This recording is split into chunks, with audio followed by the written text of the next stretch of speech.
We recently dined at the Silver Spur Steakhouse and we'll give you our review in this video. Hi everyone, it's Adam from Disney.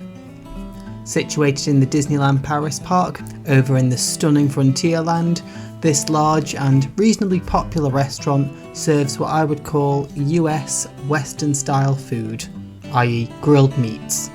It's open for lunch and dinner, with the first slot around 11:30 and the last sitting about 60 to 90 minutes before park closing.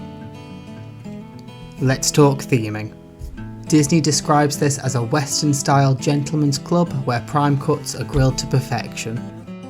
And I think that's a great description. Outside, this place looks like a saloon right in keeping with the Old West. And inside there are these gorgeous dark woods, a ton of equestrian details, as well as vintage chandeliers, heavy wallpaper and leather and hide chairs. There's even a piano if you're musically gifted. Tables are pretty well spread out and split into a few sections, and we were seated on the right hand side in a smaller area with great artwork on the walls and a brilliant spot to look out over the wider restaurant. Overall, I really like the theming, and having not been here before, the place gets full marks for that. Next, let's cover the menu and price. So the Silver Spur offers two menu options, a set menu at €37 for 2 courses, which is either a starter and main or a main and dessert, or €45 for 3 courses. There's also the option of dining a la carte, which has both dishes from the set menu as well as a number of extras.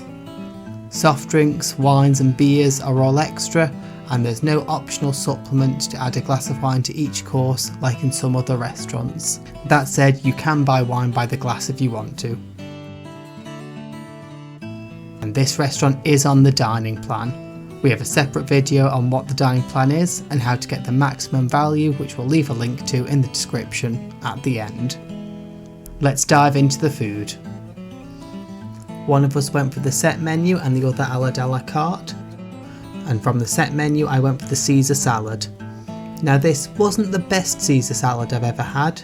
The portion was small and the lettuce was a little bit limp, like it had been out of the fridge for the day. That said, it tasted good and the salad wasn't drowning in dressing, which is a pet peeve of mine. James went for the sweet and sour pulled pork with avocado salsa, creamed corn and wheat pancake, and this was very tasty. All of the flavours went well together and it was a good sized portion. For mains and from the set menu I went for the beef skewers with grilled corn, herby roast potatoes and mange tout with red onion.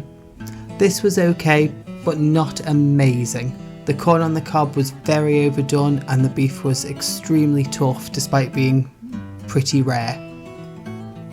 James went for the grilled pork chop with cream cheese mash and fried onions, and that was delicious. The pork chops were moist, perfectly cooked, and the potatoes and onions were spot on. If you're coming here and don't fancy the set menu, give this a try and it won't disappoint.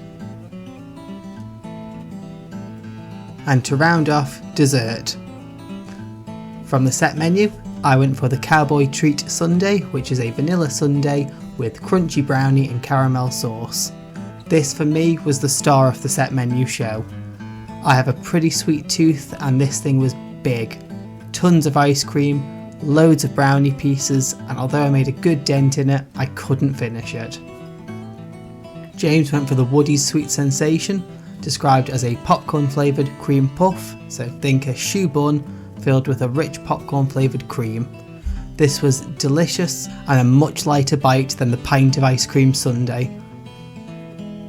It was on the pricier side at €18, which I thought was a little bit steep. That said, I loved the woody decoration on the top. On to service, cost and overall review. I'd say the service was absolutely up to the usual Disney standard. Our server was attentive and we didn't feel rushed, which is a big bugbear of mine in some of the bigger Disney restaurants. The bill came to €121, which included a 10% annual pass discount, and this did include 3 soft drinks. A tip to note is you don't get free refills on soft drinks in Europe like you do in the USA. And overall, this wasn't my favourite restaurant, but there were definitely some food highlights. If you're dining here, I would say consider eating the a la carte menu or avoid the steak from the set menu. I would try this place again, but with so many other great dining options, we won't be back for a little while. Let's cover a few reservation top tips. If you're staying on Disney property, you have access to book your reservations within 12 months of your stay, and if you're staying off property, reservations open up 2 months before your visit, and you need a valid park ticket to access the restaurant. All reservations are booked through the app. One big plus with this restaurant is it's usually possible to bag a last minute reservation here because it is a very big restaurant. If you've eaten here, please let us know your thoughts in the comments, and if you like this video, pop onto our channel and check out our other dining reviews, including our guide to the best restaurants in Disneyland Paris. We have more dining reviews coming, and if that's something you'd like to see, please subscribe, like and hit that notification button for more. This is Adam, and until next time, just keep swimming.